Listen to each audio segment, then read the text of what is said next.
Muchas gracias por acompañarnos de nuevo, estamos muy agradecidos con ustedes, aquí vamos con más fuerza, échenle muchas ganas. Título 7. De los estímulos fiscales. Capítulo I. De las cuentas personales del ahorro.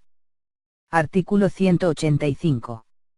Los contribuyentes a que se refiere el título 4 de esta ley, que efectúen depósitos en las cuentas personales especiales para el ahorro, realicen pagos de primas de contratos de seguro que tengan como base planes de pensiones relacionados con la edad, jubilación o retiro que al efecto autorice el Servicio de Administración Tributaria mediante disposiciones de carácter general, o bien adquieran acciones de los fondos de inversión que sean identificables en los términos que también señale el referido órgano desconcentrado mediante disposiciones de carácter general, podrán restar el importe de dichos depósitos, pagos o adquisiciones, de la cantidad a la que se le aplicaría la tarifa del artículo 152 de esta ley de no haber efectuado las operaciones mencionadas, correspondiente al ejercicio en que estos se efectuaron, no al ejercicio inmediato anterior, cuando se efectúen antes de que se presente la declaración respectiva, de conformidad con las reglas que a continuación se señalan. Fracción 1. El importe de los depósitos, pagos o adquisiciones a que se refiere este artículo no podrán exceder en el año de calendario de que se trate, del equivalente a $152.00, considerando todos los conceptos.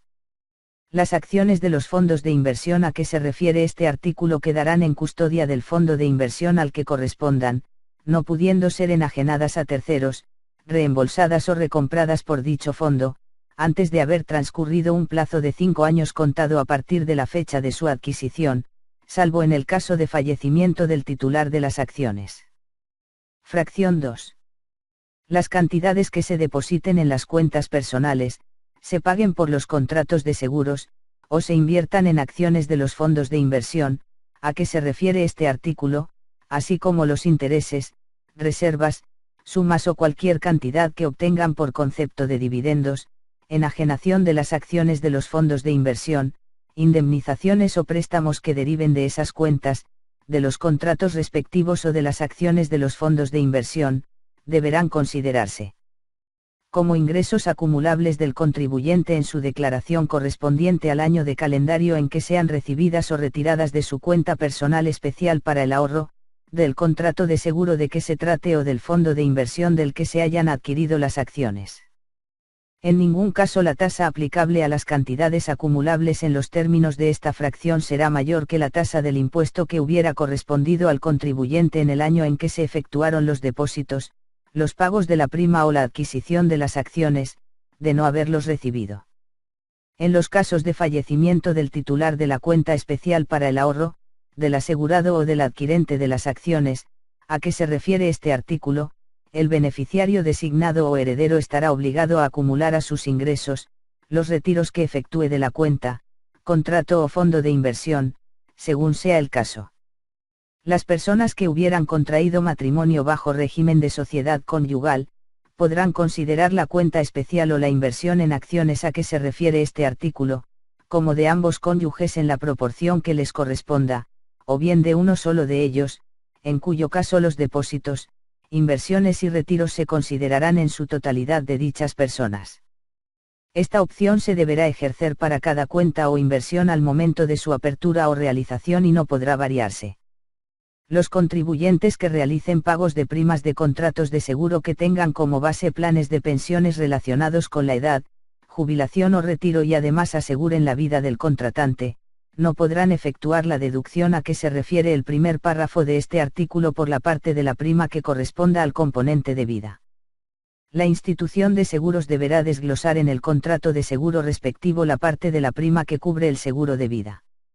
A la cantidad que pague la institución de seguros a los beneficiarios designados o a los herederos como consecuencia del fallecimiento del asegurado se le dará el tratamiento que establece el artículo 93, fracción XXI, primer párrafo de esta ley por la parte que corresponde al seguro de vida. Las instituciones de seguros que efectúen pagos para cubrir la prima que corresponda al componente de vida con cargo a los fondos constituidos para cubrir la pensión, jubilación o retiro del asegurado, deberán retener como pago provisional el impuesto que resulte en los términos del artículo 145 de esta ley. Capítulo 2. De los patrones que contraten a personas que padezcan discapacidad y adultos mayores. Artículo 186.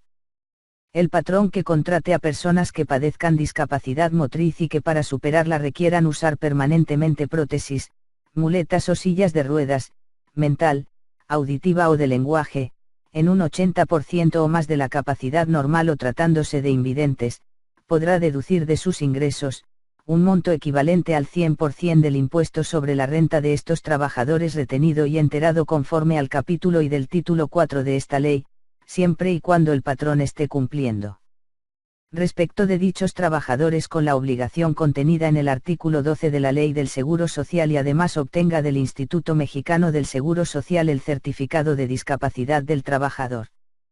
Se otorgará un estímulo fiscal a quien contrate adultos mayores, consistente en el equivalente al 25% del salario efectivamente pagado a las personas de 65 años y más. Para estos efectos, se deberá considerar la totalidad del salario que sirva de base para calcular, en el ejercicio que corresponda, las retenciones del impuesto sobre la renta del trabajador de que se trate, en los términos del artículo 96 de esta ley. Hasta aquí llegamos con este audiolibro, pronto subiremos la continuación, espérenlo.